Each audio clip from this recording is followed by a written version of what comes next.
अस्सलाम वालेकुम, very good evening to all of you. Dawn news पर इन फोकस के साथ मैं हूं नादिया नकी। आज पाकिस्तान तहरीक इंसाफ के वफ्द की मुलाकात चीफ जस्टिस ऑफ पाकिस्तान से हुई, जिसके बाद उन्होंने बाकायदा एक प्रेस कॉन्फ्रेंस की, यानी पाकिस्तान तहरीक इंसाफ के वफ्द ने, और उसमें उन्होंने जिक्र किया कि उन्होंने चीफ जस्टिस ऑफ पाकिस्तान के सामने तमाम तर मसाइल अपने जो हैं वो पेश किए और बहुत सारी बातें उन्होंने कही, जिसमें इमरान खान साहब के केसेस, बुशरा बीबी साहिबा के केसेस की जो वो कहते हैं कि तारीखें आगे कर दी जाती हैं, अपने लीडर से ना मिलने के हवाले से उन्होंने कहा कि अदालत के जो हुक्म हैं उसकी भी खिलाफ वर्जी की जाती है, ह्यूमन राइट्स वायोलेशन का जिक्र किया, मिसिंग पर्सन का जिक्र किया, पंजाब हुकूमत के रवैये का जिक्र किया, वकला को किस तरह से थ्रेट्स दिए जाते हैं इसका भी जिक्र किया, और साथ में उन लेटर्स का भी जिक्र किया जो 9 मई और 26 नवंबर को लिखे गए हैं।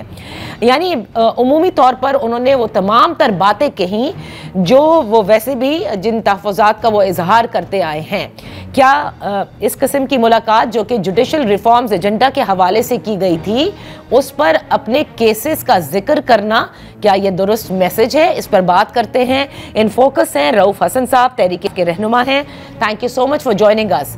रऊफ हसन साहब, मुलाकातें पहले भी हुई चीफ जस्टिस ऑफ पाकिस्तान की, लेकिन जिस मुद्दे पर उन्होंने तमाम लोगों से मुलाकात का कहा, जैसे कि वजीर आजम से मुलाकात हुई, और इसी तरह से उन्होंने ये भी कहा था कि ऑपोजिशन के वफ्द से भी मुलाकात की जाएगी, आप लोगों ने तो अपने तमाम तर केसेस और मसाइल उनके सामने रख दिए। तो माजरत के साथ this is it doesn't send a very good message, because आप उन चीज़ों का जिक्र कर रहे हैं कि जिनके तमाम तर केसेस इस वक्त अदालतों में मौजूद हैं। तो फिर इससे फिर तासुर मिलता है कि आप कह रहे हैं, असरअंदाज होने का तासुर मिलता है फिर। थैंक यू नादिया, मैं आपके बिल्कुल इस बात से एग्री नहीं करता, मोस्ट रिस्पेक्टफुली। देखिए, जुबान बंदी है इस वक्त पूरे मुल्क में। खान साहब की तस्वीर नहीं दिखा सकते, खान साहब की आवाज नहीं सुना सकते। बाकी जो पार्टी के ऊपर हुई है और हो रही है वो भी आप उससे आगाह हैं। हमसे हर वो प्लेटफॉर्म जो है वो छीन लिया गया है जहां हम अपने जो ख्यालात हैं उनका इजहार कर सकते हैं, और उसके on top of that frivolous fake मुकदमात जो हैं वो वर्चुअली पार्टी के हर लीडर के ऊपर बना दिए गए, वर्कर्स के ऊपर बना दिए हुए, हमारे एक्टिविस्ट के ऊपर बना दिए गए हैं। ओके, रिफॉर्म एजेंडा के कॉन्टेक्स्ट में हमें बुलाया गया था। ये सब कुछ रिफॉर्म एजेंडा के तहत हो रहा है, खासकर जब से रिफॉर्म्स हुए हैं, 26 कॉन्स्टिट्यूशनल अमेंडमेंट हुई है, तो उसके बाद से तो हालात बिल्कुल तगरगू हो गए हैं। एक बहुत ही सीनियर जज के अल्फाज में इस वक्त जुडिशरी जो है वो कोलैप्स कर चुकी हुई है। ओके, सो अगर हमें को प्लेटफॉर्म मिलता है अपने वसाइल जो है वो सुनाने के लिए, खासकर उन लोगों को जिनके हाथ में इस मुल्क की तकदीर है, क्योंकि यो इंसाफ बांटते हैं, तो मेरा नहीं ख्याल कि इसके बारे में लोगों के ज़हन में कोई शकूक और शुबहात पैदा होने चाहिए। हमने बिल्कुल ठीक किया, और कि खुल के जो हकायक हैं उनकी आगाही की चीफ जस्टिस साहब और उनकी टीम के सामने रखे हमने, और हम उम्मीद करते हैं कि वो जो ज्यादतियां हो रही हैं, जो नाइंसाफियां हो रही हैं, उसको सीरियसली उनको कंसिडर करेंगे और रिफॉर्म एजेंडा के तहत कोई इंप्रूवमेंट लाएंगे in dispensation of justice to the people जो कि सफर कर रहे हैं। ठीक है, तो रऊफ साहब, एक तो आप लोगों की उम्मीद है, लेकिन क्या ये तमाम तर मामलात, क्योंकि काफी लंबी आप लोगों की प्रेस कॉन्फ्रेंस थी आज इस हवाले से, इस मुलाकात के हवाले से, कोई यकीन दहानी चीफ जस्टिस ने कराई कि वो आपके इन मसाइल का मदावा करेंगे?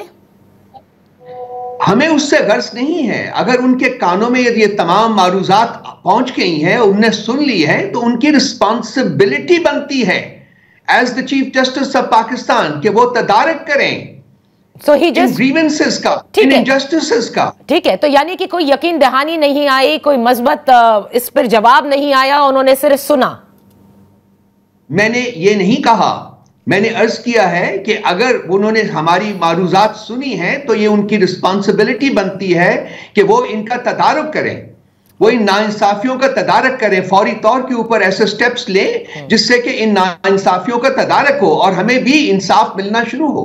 ये उनकी रिस्पॉन्सिबिलिटी बनती है as the chief justice of Pakistan. क्योंकि पिछले जो चीफ जस्टिस थे काजी फायज ईसा साहब, उनके हवाले से जाहिर है आप लोग बहुत कड़ी तनकीद करते थे, जिस प्लेटफॉर्म पर भी हो सकता था आपने की, लेकिन मौजूदा चीफ जस्टिस के साथ मुलाकात के बाद तशफ़ी हुई आप लोगों की?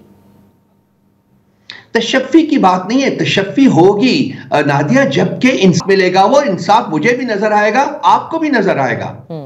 वो तशफ़ी होती है। हमने कोई उनकी उनकी ये नहीं, उनकी इनसे पैट नहीं लेना था अपनी बैक के ऊपर, या उनसे कोई इस किस्म के अल्फाज हम सुनने के मुतमन्नी नहीं थे। हमें इंसाफ मिलना चाहिए। और ये चीज जो है, ये चीफ जस्टिस ऑफ पाकिस्तान की नंबर 1 रिस्पॉन्सिबिलिटी है, और नंबर 2 उनकी पावर्स में है। अच्छा, अब कि वो इंसाफ दिलाएं, इंश्योर करें कि उनका सिस्टम जो है वो इंसाफ डिस्पेंस करता है। रऊफ साहब, आज भी जिक्र हुआ, सलमान अकरम राजा साहब ने कहा 26वीं आईनी तरमीम का मतन और जिस तरीक़ाकार से उसे पास किया गया उससे आप लोग अग्री नहीं करते, जाहिर है इसीलिए आप लोगों ने चैलेंज किया है। और अभी आपने मुझे कहा कि उसी के तरमीम के तहत ये जुडिशल रिफॉर्म एजेंडा है। ये बातें अजीब सी लगती है कि आप 26वीं आईनी तरमीम मानते नहीं, लेकिन उसके तहत जो जुडिशल रिफॉर्म एजेंडा होना है उसमें आप मुलाकातों में बैठ रहे हैं। लोग सवाल करते हैं। देखिए मेरी बात सुनिए, देखिए जुडिशरी तो है ना मौजूद, के क्या आप कहेंगे। वो और बात है कि लोग कह रहे हैं कि जुडिशरी कोलैप्स कर चुकी हुई है। या तो ये मान लें कि हाँ जी जुडिशल सिस्टम पाकिस्तान में कोलैप्स कर चुका हुआ है, हम इंसाफ नहीं दे सकते।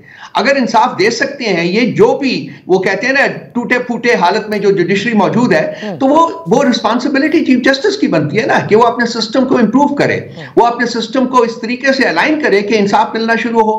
अब 26 कॉन्स्टिट्यूशनल अमेंडमेंट को तो हमने प्रिंसिपली अपोज किया हुआ है, बेसिक प्रिंसिपल्स अपोज किया हुआ है, और उसके खिलाफ हम कोर्ट में गए हुए हैं, और हम पूरी कोशिश करेंगे कि ये रिवर्स हो।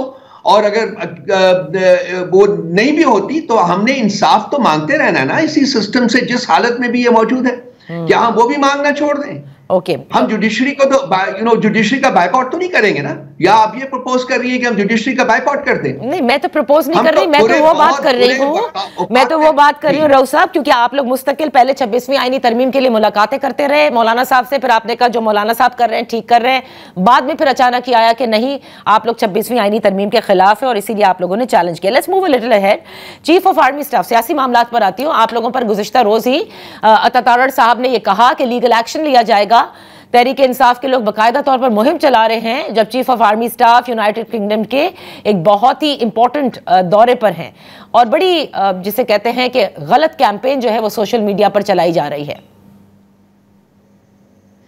देखिए जी, मैं इस कैंपेन का कम से कम पीटीआई तो नहीं चला रही है, पाकिस्तान तहरीक इंसाफ जिसका मैं मेंबर हूं वो तो नहीं चला रही है। सोशल मीडिया के ऊपर जो है आपको पहले भी पता है कि जी वो किसी के ताबे नहीं है, किसी के अहकामात के ताबे नहीं है। तो वो अगर वो चल रही है वो पाकिस्तान के खिलाफ नहीं हो सकती, ये सवाल ही पैदा नहीं होता। पाकिस्तान तहरीक इंसाफ कभी ऐसा काम नहीं करेगी, और इससे ज्यादा मैं इस मसले के ऊपर बात नहीं करना चाहूंगा। तो रऊफ हसन साहब, जो यूके के अंदर पाकिस्तानी हाई कमीशन के बाहर एहतजाज की कॉल दी गई थी, और क्या वो तहरीक इंसाफ ने नहीं दी थी? पाकिस्तान तहरीक इंसाफ ने नहीं दी थी। वो डायस्पोरा है, वो पाकिस्तानी हैं जो दुनिया के मुख्तलिफ ममालिक में रहते हैं। उन्होंने जी बिल्कुल स्ट्राइक की कॉल दी थी, और वो लोग इकट्ठे भी हुए हैं, उन्होंने एहतजाज भी किया है। अब उनके ऊपर हमारा तो कंट्रोल नहीं है ना, पीटीआई का तो कंट्रोल नहीं है उनके ऊपर। No, but are you trying to disown them? You are saying they are not PTI? I am not disowning them, they are Pakistanis. हम पाकिस्तानियों को डिसोन नहीं कर सकते हैं। अगर वो अपने जज्बात एक्सप्रेस कर रहे हैं तो ठीक है, उनका हक है, उनको करने दीजिए। नहीं, लेकिन क्या वो आपकी पार्टी के लोग नहीं हैं? क्या वो आपकी पार्टी के लोग नहीं हैं? ये डायस्पोरा में मैं अब आपको नहीं बता सकता कि वो पार्टी के मेंबरान हैं कि नहीं है, या वो डायस्पोरा है। मैं तो जाती तौर के ऊपर उन लोगों को नहीं जानता हूं ना जिन्होंने एहतजाज किया है। लेकिन तो मैं I am not in a position to state that. लेकिन यह है कि जहां भी पाकिस्तानी बसते हैं उनके जज्बात तो आपने देखे हैं।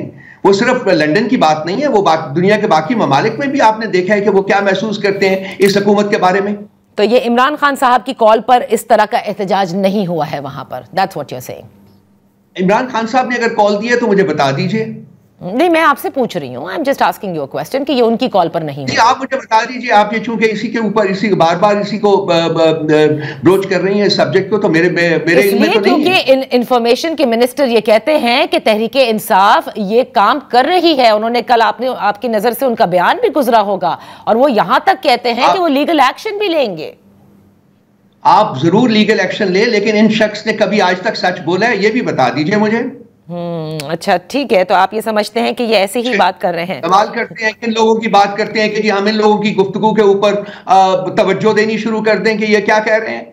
जिस तरीके से ये हुकूमत में आए हुए हैं, जिस तरीके से उन्होंने इंतखाबात के ऊपर डाका डाला, जिस तरीके से ये स्टोलन मैंडेट की वजह से बैठे हुए हैं, इनको तो खुद एहसास होना चाहिए इस किस्म की बात करने से पहले अपने गिरबान में झांक के देख लें। रऊफ हसन साहब, आप लोग हुकूमत पर तनकीद कर रहे हैं, लेकिन आपने खुद देखा कि आपकी अपनी जमात के अंदर जिस किस्म के इख्तलाफात और जिस किस्म की मड स्लिंगिंग इस वक्त पब्लिक स्पेस में हो रही है, उससे पार्टी के हवाले से ये अखज़ किया जा सकता है कि जैसे इमरान खान साहब तो पार्टी नहीं चला रहे, लेकिन कुछ लोग हैं जो उनको जो कुछ जाकर कहते हैं और उस पर पार्टी चलती है। शेर अफजल मरवत साहब के निकालने के बाद आपने देखा कि तवातुर से उन्होंने इंटरव्यूज दिए, उसमें उन्होंने बहुत से लोगों का जिक्र किया, उसमें आपका भी जिक्र आया और आपके हवाले से उन्होंने इल्ज़ाम भी आयद किया है और आपकी नज़र से गुजरा होगा, जिस पर उन्होंने ये कहा कि आप बाकायदा तौर पर ना सिर्फ वो इंटरव्यूज जो पूरी मीटिंग्स थी वो रिकॉर्ड करते थे और आप इस्टेब्लिशमेंट को भी इन्फॉर्म करते थे और यूट्यूबर्स को बाकायदा बेचा करते थे। ये उनका इल्जाम है आप पर और इसीलिए सेक्रेटरी इत्तलात की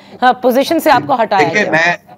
देखिए, मैं बड़े बड़े बड़े डिफिकल्ट फेजेस में से गुजर चुका हुआ हूं। ये जब सामने आएंगी चीजें तो वो उस वक्त का इंतजार हम कर लेते हैं, लेकिन देखिए, आप चाहते हैं कि ये जो लोग हैं इनकी बातों के ऊपर ये विरासत, इसको कौन स्पेस देता है, कौन इनको बैठाता है रोज शाम को, कौन इनकी बातें सुनता है? क्या मैं तो नहीं अरेंज करता, आप ही लोग करते हैं ना, मीडिया ही कर रहा है। अब ये जो छोड़े गए हैं, जो पार्टी के अंदर डिसयूनिटी एंड डिसअफेक्शन क्रिएट करने के लिए, पार्टी को डिवाइड करने के लिए, ये एक पूरा एजेंडा है और इसमें वही लोग शामिल हैं जो कि जिसकी तकरीर का आप जिक्र कर रही थी अभी, वही लोगों के वही इनके परवरदा हैं, वही इन्हीं के बिहाफ के ऊपर ये एक्ट कर रहे हैं। पार्टी नहीं टूटेगी, 3 साल से पार्टी नहीं टूटी, पार्टी कमजोर नहीं हुई, पार्टी और ताकतवर हुई है और खान साहब के अहकामात जो हैं वो बिल्कुल जैसे वो कहते हैं उसी तरीके से इंप्लीमेंट हुए हैं और होते रहेंगे। लेकिन ये लोग जो हैं इनकी कोई क्रेडिबिलिटी नहीं है, ये टाउट्स हैं, ये छोड़े गए हैं। यानी शेर अफजल मरवत साहब को भी आप कहते हैं इनको नहीं, शाम को आप स्पेस देती हैं, इनको बिठा देते हैं, आप सब आपकी जात की बात नहीं कर रहा मैं जी, मैं समझ की आप कह रहे हैं। रऊफ साहब, माजरत के साथ, एक तो ये कि आपने पहले कहा कि शेर अफजल साहब जो है वो भी छोड़े गए हैं, यानी एस्टैब्लिशमेंट के वो एक तरह से छोड़े गए हैं। दूसरी बात ये कि आप ये कहते हैं उस पर बात, एस्टैब्लिशमेंट का नाम नहीं लिया, फिर किसने, हुकूमत ने छोड़ा है उनको, फिर किसने छोड़ा है? बिल्कुल, हम हुकूमत की बात करें, जो अपने आप को रूलर्स कहते हैं इस मुल्क के, उन्हीं की बात करनी है ना हमने। अच्छा, ठीक है। तो रऊफ साहब, फिर मुझे एक बात बता दीजिए ना कि जब वो पार्टी के अंदर मौजूद थे तो शेर अफजल मरवत साहब को क्या कहते हैं, इमरान खान साहब ने लीड करने के लिए कहा था ना, जिस वक्त सारे एहतजाज हो रहे थे उस आप कहा था, और ये भी काउंट कर ले कि उनको कितने शो कॉज नोटिस मिले थे before this final show cause notice. 2 पहले हो चुके। वो हमेशा से एक एरेंट बॉय के तौर के ऊपर काम करते रहे पार्टी में, तो उनसे उसका कोर कमेटी की जो मेंबरशिप थी वो ली गई, पॉलिटिकल कमेटी की मेंबरशिप ली गई, पार्टी का ओहदा था वो लिया गया। ये पहली बात नहीं है, पहली दफा नहीं है कि पार्टी जो इन्होंने पब्लिक फोरा के ऊपर जाके पार्टी के बारे में गलत बयानी की और पार्टी की लीडरशिप के बारे में गलत बयानी की है। तो रऊफ साहब, पहली बात दफा नहीं है। रऊफ साहब, आप नहीं समझते कि आजकल ये बातें बड़ी हैं, हर एक का एक दूसरे के ऊपर बड़ा शक है। फवाद चौधरी साहब ने भी कितनी बार कहा कि कौन कौन कॉम्प्रोमाइज्ड है, आप भी जिक्र कर रहे हैं, वो भी जिक्र निकाला जा चुका हुआ है, आप उसकी बात मेरे साथ मत कीजिए। वो पार्टी का मेंबर ही नहीं है 2023 से। वो इमरान खान साहब से मुलाकात करते हैं और फिर बहुत सारी एडवाइस भी देते हैं। मेरी बात सुनिए प्लीज प्लीज, वहां अदालत लगी होती अदालत लगी होती है, वहां लोग बैठे होते हैं, वो आते हैं और वो 40, 50, 60 लोग होते हैं, उनमें से एक ये भी होते हैं और ये कोशिश करके उनसे दो जो एक्सचेंज करते हैं, 2 बातें करते हैं, उसको मुलाकात आप कह रही है, मुलाकात नहीं होती वो। तो यानी वो पार्टी से बिल्कुल उनको फारिग किया जा चुका है, वो पार्टी का ना हिस्सा है। बहरहाल, thank you so much Rauf Hasan साहब। इस वक्त जितनी भी बातें पाकिस्तान तहरीक इंसाफ के हवाले से हो रही थी वो आपके सामने ही, बड़ा कन्फ्यूजन पाया जाता है, हर कोई एक दूसरे को कॉम्प्रोमाइज कहता है, फिर जब पार्टी से निकाल दिए जाते हैं तो पता चलता है कि वो उनमें ये खराबियाँ थी, जब मौजूद होते हैं तो फिर पता चलता है कि इनसे बेहतर कोई परफॉर्म नहीं कर सकता। बहरहाल, ये वो पब्लिक स्पेस के अंदर आके जो इख्तलाफात सामने आए हैं, ये पहली दफ़ा नहीं, ये पहले भी आ चुके हैं।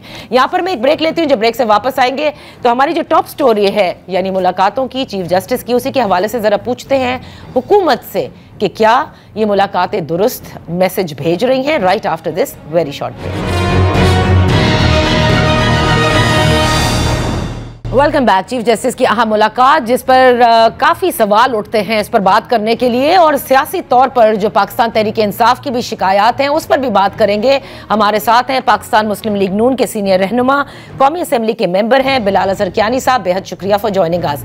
बिलाल साहब, पहले तो ज़रा मुलाकातों की तरफ आते हैं। चीफ जस्टिस साहब की जो मुलाकात हो रही है और ये बताया जा रहा है कि जो जुडिशल रिफॉर्म्स एजेंडा है उसके हवाले से वो ना सिर्फ उन्होंने वजीर आजम से मुलाकात की बल्कि उनकी मुलाकात जो है वो आज PTI के वफ़द से भी हुई। मैं ये जानना चाहती हूँ कि जुडिशल रिफॉर्म्स तो आप लोग लेकर आ गए ना 26वीं आईनी तरमीम के तहत, तो ये जो रिफॉर्म एजेंडा है इस पर आला अदलिया को क्या ज़रूरत है मुलाकात करने की? जी बिस्मिल्लाहिर्रहमानिर्रहीम। नादिया साहब बहुत शुक्रिया जी अपने शो में दावत देने का। देखिए, मैं तो फ्रैंकली कमेंट करना चाहूँगा जो प्राइम मिनिस्टर की मुलाकात हुई। मेरा ख्याल है इस मुलाकात में कोई ख़ास कोई हर्ज नहीं है। आज भी आपने देखा प्राइम मिनिस्टर ने केस मैनेजमेंट सिस्टम का इफ्तिताह किया है, जिससे हुकूमत के जितने भी केसेस का लोड है उसको डिजिटाइज़ करने का और उसको प्रॉपर ट्रैकिंग का एक निज़ाम बन गया है।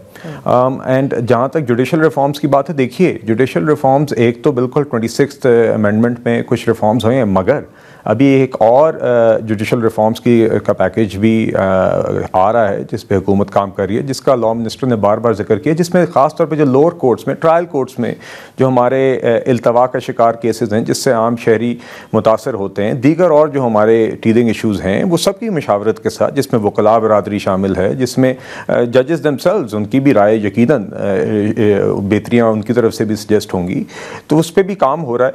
बाकी देखिए चीफ जस्टिस साहब, ये जो आपने कहा कि एक और जुडिशल एक मिनट बिलाल अजहर कियानी साहब, आप जो कह रहे हैं कि एक और जुडिशल रिफॉर्म पैकेज पर काम हो रहा है, तो ये भी तरमीम के तहत आएगा?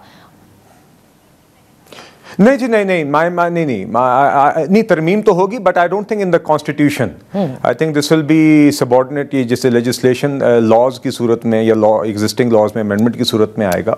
तो इसका तो जिक्र आजम तारड़ साहब करते आए हैं और ये काफ़ी अरसे से एक कॉम्प्रिहेंसिव पैकेज पे काम हो रहा है और इसमें दीगर कंसल्टेशन भी जारी रही हैं। तो देखिए, मिसाल के तौर पर प्राइम मिनिस्टर साहब ने आज भी जिक्र किया और उन्होंने हवाला भी दिया अपनी मुलाकात का चीफ जस्टिस के साथ, और एक हुकूमत ने बिल्कुल प्राइम मिनिस्टर साहब ने बल्कि ये कहा कि उन्होंने ये मामला रेज किया उस मुलाकात में कि ट्रिलियंस ऑफ रुपीस के, खरबों रुपए के टैक्स के केसेस, रेवेन्यू के केसेस हुकूमत के कोर्ट्स में फंसे हुए।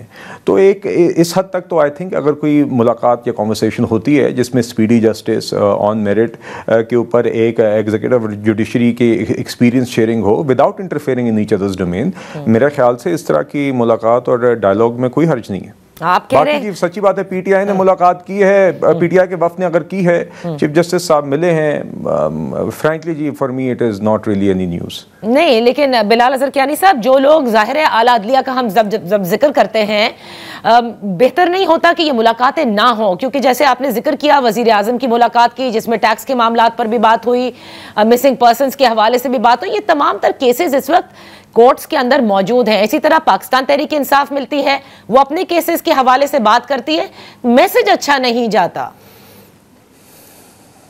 नहीं देखिए नादिया साहब, यहाँ पे कोई ये तो नहीं कह रहा ना कि केसेस हमारे हक में फैसले करते हैं। मैं तो अब प्राइम मिनिस्टर की बात कर रहा हूँ।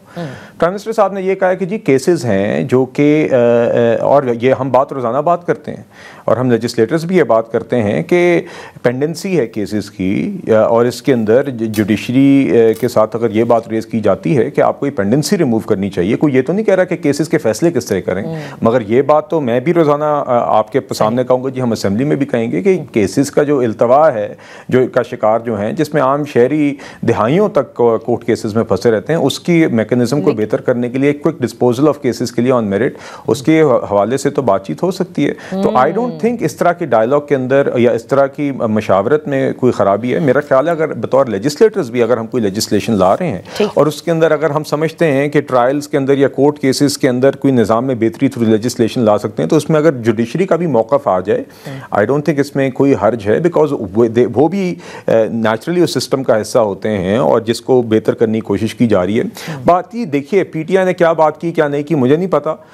अगर उन्होंने कोई सियासी बात या अपने केसेस की है जो इस तरह का मैंने खबरों में देखा है तो ये वही बात है जो ये ओपन चिट्ठियों में खान साहब लिख रहे हैं। अब उन्होंने जाके अपना कर दिया होगा, हमें इस चीज़ से गर्ज नहीं है जी कि ये कहाँ पे जाके अपना रोना धोना या ऐसी बातें करें। ठीक है, तो बिलाल अज़हर कियानी साहब आपने क्योंकि कहा हमें सिर्फ इस चीज़ से Nazia sahab sorry just one final point on this जी कि हमें सिर्फ इस चीज़ से गर्ज है कि justice should prevail and the judiciary should deal with the cases on merit whatever cases there are. आपने क्योंकि स्पीडी जस्टिस का जिक्र किया, ये तो अलमिया है हमारा, लेकिन मैं तो समझी थी कि आप लोग जब 26वीं आईनी तरमीम लेकर आए थे उसका मकसद यही था कि पेंडेंसी कम होगी क्योंकि बहुत ज्यादा पेंडेंसी है और उससे पार्शल मकसद हुआ जी जी अच्छा पार्शल जी पार्शली उससे मकसद बिल्कुल पूरा हो रहा है जी। जो कॉन्स्टिट्यूशनल बेंच की फॉर्मेशन से और सिविल और क्रिमिनल केसेस के अलग एक at the higher judiciary superior judiciary level तो हो रहा है ना जी कि सुप्रीम कोर्ट और हाई कोर्ट की हद तक, मगर उससे निचले की भी सतह की जो जुडिशरी है उसके अंदर भी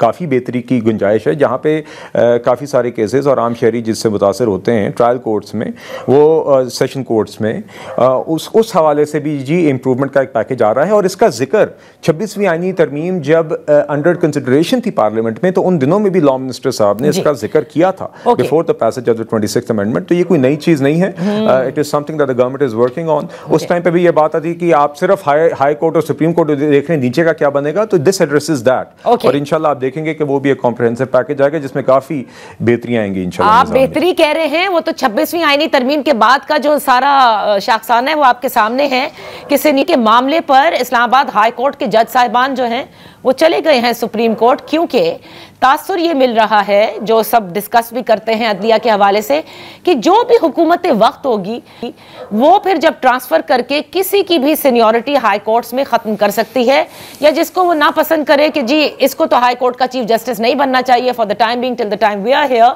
तो फिर इस तरह से ट्रांसफर कर दिया जाए। ये एक बहुत बड़ा सवाल है और इस 26 अमेंडमेंट के बाद अदलिया विद इन अदलिया आपने देखे ना एक दूसरे के सामने सब खड़े हो गए हैं। जी नादिया साहबा देखिए इसमें दो बातें हैं, I will very quickly address. 26वीं आईनी तरमीम जी in one way you can say with near political consensus हुई, और वो भला किस तरह JUIF तो ऑन बोर्ड थी ही, और मुझे याद है सलमान राजा साहब का उन दिनों में बयान था कि जो आखिर में अब मुसवदा बन गया है जिसका क्रेडिट वो मौलाना साहब को देते थे, चले वो देते थे, और कि वो उन्होंने कहा था अब ये जो फाइनल मुसवदा बन गया है जो फाइनली पास हुआ इस पर उन्होंने कहा था कि उनको कोई ख़ास एतराज़ नहीं है, बस जिस तरीके से ये प्रोसेस हुई है हम इसके ऊपर एहतजाज करते हैं, हम इसलिए इसके हक़ में वोट नहीं डालेंगे, तो उन्होंने फिर एब्सटेन किया था। मगर बुनियादी तौर पर वो भी इसके हक़ में थे, और ये बात JUIF जो मैंने पिछले दिनों में देखा है वो भी करती है कि PTI ने उस टाइम पे तो कोई खास गिला, लेकिन आज उन्होंने चीफ जस्टिस से कहा है कि उन्हें मतन से भी और 26वीं आईनी तरमीम के मतन से भी और तरीकाकार से भी इख्तिलाफ है। नहीं तो फिर पहले झूठ बोल रहे थे, ये तो क्लिप्स निकाल लीजिए, ये मैं आप निकलवा लीजिए इनके बयानात उन दिनों के, ये बाकायदा ऑन टीवी ये बातें हुई थी। बहरहाल दूसरा जो आपने सवाल किया जी ट्रांसफर ऑफ जजेस का, देखिए ट्रांसफर ऑफ जजेस के अंदर कोई भी अगर कुछ जजेस को इस पे एतराज़ है, उनने पटिशन डाली है, चलें वो उनका हक है। अव्वल तो मेरा नहीं ख्याल जिस तरह की चिट्ठीबाजी हम देखते रहे जुडिशरी में, I don't think that's something that should happen and it's better avoided. मगर ज़रा प्रोसेस देख लीजिए ना जी जजेस की ट्रांसफ़र का, कि उसमें कम से कम 3 जजेस की मेरी अंडरस्टैंडिंग है कंसेंट के बगैर ये काम नहीं होता, 3 या 4 आई बिलीव। जिस हाई कोर्ट से एक जज ट्रांसफ़र हो रहे होते हैं उसके चीफ जस्टिस ने भी कंसेंट देना होता है, जिस हाई कोर्ट में वो जज ट्रांसफ़र हो रहे होते हैं उसके भी चीफ जस्टिस से कंसेंट देना होता है, जो जज ट्रांसफ़र हो रहे होते हैं उन्होंने खुद कंसेंट देना होता है, and I may be wrong but I think chief justice of Pakistan ने भी शायद अलग कंसेंट देना होता है। तो इन 4 कंसेंट्स के अलावा के बगैर ये ट्रांसफ़र नहीं हो सकती। तो जब इतने सेफगार्ड मौजूद हैं, जब ये अगर इनमें से किसी भी एक चीफ जस्टिस ने कह दिया होता कि मैं इससे नहीं राजी, तो ऐसी ट्रांसफ़र मुमकिन ना होती।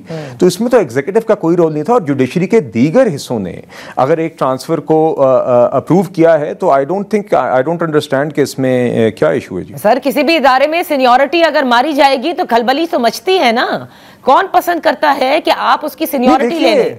नादिया साहबा नहीं, नादिया साहबा देखिए, एक तो हमें फैसला करना होगा कि आप क्या, हमने सिर्फ सीनियरिटी कोई मेयार रखना है आप क्या किसी भी इदारे के अंदर, ये तो एक अलग बहस है पूरी। बात मैं आपसे ये कर रहा हूं कि ऐसा नहीं है कि with the stroke of one pen कोई जज ट्रांसफर हो रहा है। या एग्जीक्यूटिव करिए या जुडिशरी के अंदर भी कोई एक शख्स ये इख्तियार रख रहा है। ठीक है, ठीक है, I got your point, I got your point, I got your point. तीन chief justices, so there are safeguards there, and if there is so much consensus of all the people involved and the administrative heads, both of the court that the judge belongs to and the court that the judge is going to, तो फिर तो there is enough safeguard there। उसके बाद भी अगर किसी चंद जजेस को एतराज़ हो, वो एहतजाज तो रिकॉर्ड कर सकते हैं, मगर इसमें आप हरगिज़ ये नहीं कह सकते कि किसी फ़र्द वाहिद का इसमें सिर्फ इख्तियार है। ये काफ़ी कंसेंसस के साथ ये ट्रांसफ़र का फैसला हुआ है। ठीक है, मैंने कहा ना कि बाज़ लोग ये कहते हैं कि हुकूमत वक्त जो भी होगी उसके फेवर में ही होगा, वो अपनी मर्जी से करेगी। लेट्स सी कि इस सीनियरिटी के क्वेश्चन का क्या जवाब आता है। बिलाल अज़रकियानी साहब, यहां पर एक छोटी सी ब्रेक लेते हैं। Welcome back. इन फोकस हैं बिलाल अज़रकियानी साहब, मेंबर कौमी असेंबली, पाकिस्तान मुस्लिम लीग नून के सीनियर रहनुमा। अब आते हैं जरा सियासी मामलात की तरफ। तहरीक इंसाफ बार बार ये कह रही है कि आपकी हुकूमत इमरान खान से मुलाकात नहीं करने दे रही है। आज भी उन्होंने चीफ जस्टिस के सामने ये मामलात रखे और कहा जब कोर्ट से ऑर्डर मिलते हैं उसकी भी जो है वो नफ़ी की जाती है, और फिर जब तौहीन अदालत के मामलात आते हैं तो फिर फौरन इजाज़त मिल जाती है। क्यों नहीं मिलने देना चाहते इमरान खान से उनकी पार्टी को? कितना नादिया साहिबा कौन सी, मगर आई डोंट नो अभी रिसेंट कौन सा गला है, मगर मेरे तो इतला के मुताबिक चंद दिन पहले भी इनके लोग मिल के आए थे।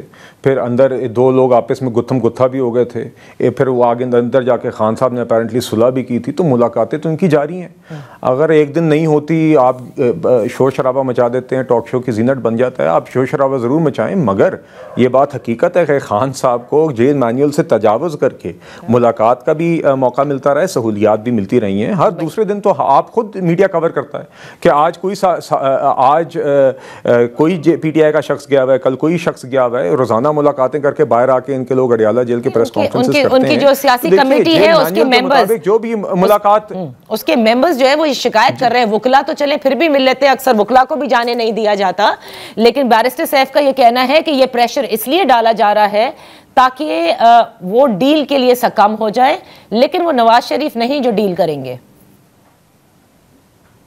जी देखिए, डील की तो ख्वाहिश और डेस्परेशन है जिसके चिट्ठियों में इजहार हो रहा है खान साहब की तरफ से। खान साहब की तरफ से डेस्परेशन ज़रूर है डील की, और ये चले अब वो बैरिस्टर साहब ये नहीं कहेंगे तो और क्या कहेंगे।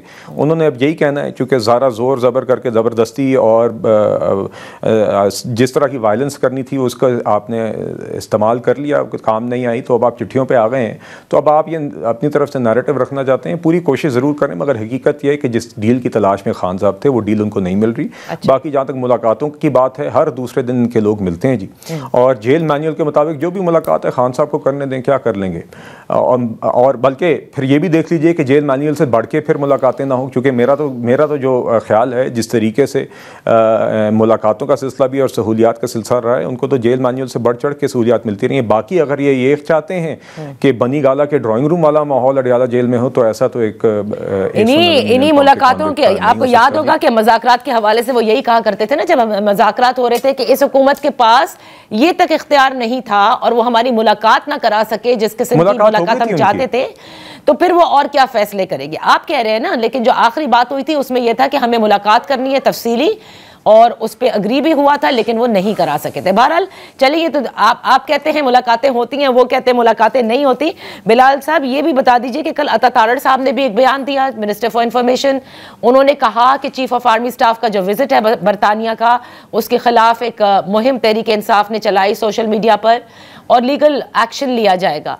कुछ तय हुआ है किस किस्म का लीगल एक्शन लिया जाएगा?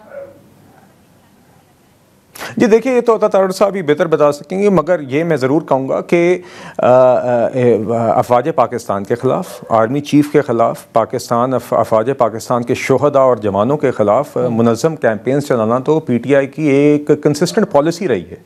ऑफिशियल अकाउंट से भी, अनऑफिशियल अकाउंट से भी, इनके लीडरान के बयान से भी, कभी तक तो खान साहब के कभी कभी अपने अकाउंट से भी। तो इसमें तो कोई नई बात नहीं है मेरे ख्याल से। बिल्कुल इस तरह के लोगों के ख़िलाफ़ अगर कोई इस तरह की चीज़ है, बिल्कुल विद सॉलिड प्रूफ ज़रूर एक्शन लेना चाहिए। और ये अब सिलसिला नहीं हो सकता कि आप फ्रीडम ऑफ स्पीच के नाम पर आप बार बार एक डिस्ट्रक्टिव, रियासत के ख़िलाफ़ एक डिस्ट्रक्टिव आप काम जारी रखें, जिसमें आप शुहदा और जवानों की भी बेहरमती करें, आप 9 मई के हमले भी करें। मेरा तो ख्याल है इन लोगों को जिनको आज आवाम से माफ़ी मांगनी चाहिए, ये आज सीना तान कर आज तक इस तरह की बातें करें, ये भी आज़ादी सिर्फ इनको पाकिस्तान में मिल सकती है। मैं नहीं समझता कि इतने जराइम करके सियासी लवादा ओढ़ के और कितनी कोई रियासतें होंगी जिसमें ये इस तरह बातें भी कर सकते होंगे जिस तरह कर रहे हैं। बहरहाल जी उम्मीद करते हैं होश के नाखुन लें और बजाय इसके कि इस तरह की मनफी सियासत करें, जहाँ पे खैबर पख्तूनख्वा में इनकी हुकूमत है वहाँ पे परफॉर्मेंस करें। मैं उम्मीद करता हूँ कि एक दिन ऐसा भी आएगा कि खान साहब का ये बयान अडियाला जेल से आएगा कि वो पूछ रहे हो अपनी टीम से कि खैबर पख्तूनख्वा में मेरी हुकूमत आवाम के लिए क्या कर रही है। ये सवाल हमने कभी नहीं सुना। बाकी अपनी रिहाई और डील्स के लिए उनके बयानात हम सुनते रहते हैं। बहुत बहुत शुक्रिया बिलाल अजहर कियानी साहब प्रोग्राम में हिस्सा लेने के। यहाँ पर हम एक ब्रेक लेते हैं। Welcome back. Chief justice of Pakistan ने कल और आज अहम मुलाकातें की हैं जिसमें वजीर आजम पाकिस्तान और पाकिस्तान तहरीक इंसाफ का वफ्द आज शामिल है। इसी हवाले से बात करते हैं क्योंकि कहा यह जा रहा है कि जुडिशल रिफॉर्म्स एजेंडा पर तमाम तर बातें हुई हैं। क्या मामला सिर्फ यहीं तक है? बात करने के लिए हमारे साथ मुमताज़ कोर्ट रिपोर्टर साकिब बशीर साहब मौजूद हैं। साकिब बशीर साहब, बेहद शुक्रिया फॉर जॉइनिंग अस। ये बताइएगा, कल भी मुलाकात हुई, आज भी मुलाकात हुई और इससे कबल जो IMF के साथ मुलाकात हुई, ये बड़ी हैरान कुन है। And you know they send sort of a surprise waves के कैसे चीफ जस्टिस की मुलाकातें ये हो रही हैं। तो ये वाकई जुडिशल रिफॉर्म्स एजेंडा जो है इस पर सब मिलकर के काम कर रहे हैं या फिर मामलात कहीं और भी हैं? एक बात तो बड़ी क्लियर है कि जो चीफ जस्टिस हैं उनको इन पॉलिटिकल नेचर की मुलाकातों से परहेज करना चाहिए था और ख़ास तौर पर जो वो वज़ीर आज़म से भी मिले, फिर अपोजिशन से भी मिले और दोनों तरफ के हम देख रहे हैं कि पहले वज़ीर आज़म ने कहा कि माशी मामलात पर भी, सिक्योरिटी चैलेंजेस पर भी बात हुई, मिसिंग पर्सन्स पर, टैक्स के केसेस पर बात हुई। तो बहुत सारे ऐसे केसेस जो जुडिशल साइड पे अदालतों में ज़ेर समाअत होते हैं, तो ऐसी मुलाकातें उमूमी तौर पर भी जजेस जो है वो नहीं करते, परहेज करते हैं और ख़ास तौर पर जहाँ पे रिस्पोंडेंट जो है वो हुकूमत वक़्त ने जवाब देना हो, तो इन मामलात को क्लोज डोर्स में बैठ कर डिस्कस करना कोई अच्छा इसका मैसेज है वो नहीं गया। फिर जब आज़म से मुलाकात हो गई तो उसके बाद अपोजिशन लीडर से भी बात होनी थी और अपोजिशन से जो बात हुई है, आप अंदाजा लगाएं कि जो PTI की जो लीडरशिप है, उमर अयूब साहब हैं, सलमान अकरम राजा हैं या बाकी 7 लोग गए थे, उन्होंने A to Z Imran Khan साहब का PTI का पूरा केस रखा है चीफ जस्टिस के सामने। बिल्कुल। तो बेहतर ये होता कि चीफ जस्टिस जो इमरान खान साहब खुदूत लिख रहे थे, उनके जो केसेस पेंडिंग हैं उनको जुडिशियल साइड पे देखते, अदालत फैसला करती, जैसा जैसा भी उनके हक में होता, उनके मुखालिफ होता, उनको बुलाते, पूछते कोई ठीक बात कर रहे हैं या नहीं कर रहे, बजाय इसके कि 2 घंटे आप बुलाएं उनको और उन तमाम केसेस पे बात करें जो केसेस सुप्रीम कोर्ट में, अदालत आलिया में, जो अदालत उज़मा में ज़ेर समाअत है। तो इससे भी कोई अच्छा पैगाम नहीं गया। जुडिशल रिफॉर्म्स के लिए, नेशनल जुडिशल पॉलिसी के लिए अलग से एक पूरा फोरम मौजूद है जहां पे जो तमाम स्टेक होल्डर्स, तमाम जो सूबाई गवर्नमेंट्स हैं, उनके जो वज़राए कानून के होते हैं, ओहदेदार होते हैं, वो मौजूद होते हैं, चीफ जस्टिस मौजूद होते हैं, चीफ जस्टिस ऑफ पाकिस्तान मौजूद होते हैं, तो तमाम स्टेक होल्डर्स मौजूद होते हैं। तो उनसे बैठ के मुशावरत करके तमाम की इनपुट लेके कोई भी पॉलिसी बनाई जा सकती थी कि चेंज आए कि वज़ीर आज़म और अपोजिशन से जो है वो चीफ जस्टिस मिलते हैं। और इसका एक असर जो है वो अजीब सा मेरे ख्याल में जो है वो गया है। अब PTI उम्मीद लगाए बैठी है कि इमरान खान साहब की केसेस टेकअप होंगे, ह्यूमन राइट्स की। अच्छा, ये बात जो आपने कही ना साकिब बशीर साहब की, दोनों अतराफ ने बहुत सारे मामला डिस्कस किए, हुकूमत ने भी, जिसमें वो कई केसेस ऐसे हैं जिसमें वो जाहिर है मुद्दई है, और इधर भी यानी तहरीक इंसाफ ने भी तमाम तर उन केसेस का भी जिक्र कर दिया जो कि इस वक्त अदलिया में है। क्या माजी में कभी आपने देखा है कि इस किस्म की मुलाकातें हुई हों? नहीं, मुलाकातें तो माजी में होती रही हैं। मतलब अगर रिसेंटली मैं देखूं तो जस्टिस काजी फाइजा जब चीफ जस्टिस थे तो 6 जजेस ने खत लिखा था, तो उस वक्त सुप्रीम कोर्ट में ही मुलाकात हुई थी। उसमें वज़ीर आज़म शहबाज शरीफ साहब ही गए थे, वो मुलाकात हुई थी, उसका एक इलामिया भी आया था, लेकिन हुकूमत साइड से कोई ऐसा इलामिया नहीं आया था। इससे कबल भी इफ्तिखार मोहम्मद चौधरी वो भी मुलाकात करते रहे, या साकिब निसार से इमरान खान साहब जो है वो मिले थे।